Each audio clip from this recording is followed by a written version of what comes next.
I remember the day like it was yesterday. I was only 8 years old, and my life was about to change forever. I had been told that I was going to undergo a special ritual, one that would make me a real woman. I had no idea what that meant, but I was excited to feel like I was growing up. My family and I had traveled to a remote village to visit my grandparents. It was a sunny day, and I was playing outside with my cousins when my mother called me inside. She took me to a small hut on the outskirts of the village, where an elderly woman was waiting for us. The woman, who I later learned was a traditional cutter, greeted us warmly. She led me to a small room with a narrow bed and told me to lie down. I felt a sense of unease, but my mother reassured me that everything would be okay. The next few minutes are etched in my memory forever. The cutter began to restrain me, holding my legs apart.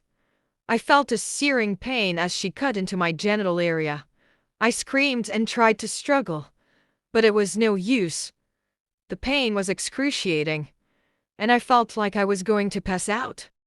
The cutter continued to cut and sew, and I felt like I was being torn apart.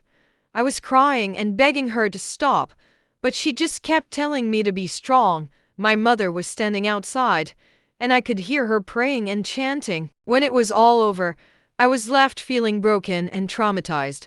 The cutter had performed a type of female genital mutilation FGM known as infibulation, where the clitoris and labia are removed and the vaginal opening is sewn shut. The days and weeks that followed were agonizing. I was in constant pain, and I couldn't walk or move without feeling like I was being ripped apart. I was forced to sit in a bath of warm water to help the wound heal, but it only seemed to make things worse.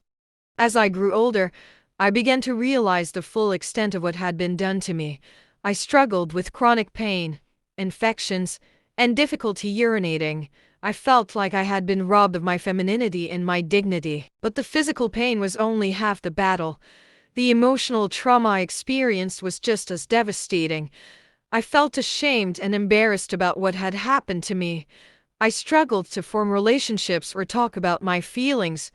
I felt like I was living in a prison of silence and pain. I also began to learn more about FGM and the reasons behind it. I realized that it was a cultural practice that had been passed down for generations, but that it was also a form of violence and oppression. I knew that I had to speak out against it, to try and prevent other girls from going through the same thing. It wasn't until I was much older, when I met other survivors of FGM, that I began to find my voice. I realized that I was not alone, and that there were others who had gone through the same thing. Together, we formed a support group, and for the first time, I felt like I could talk openly about my experiences. It's been a long and difficult journey,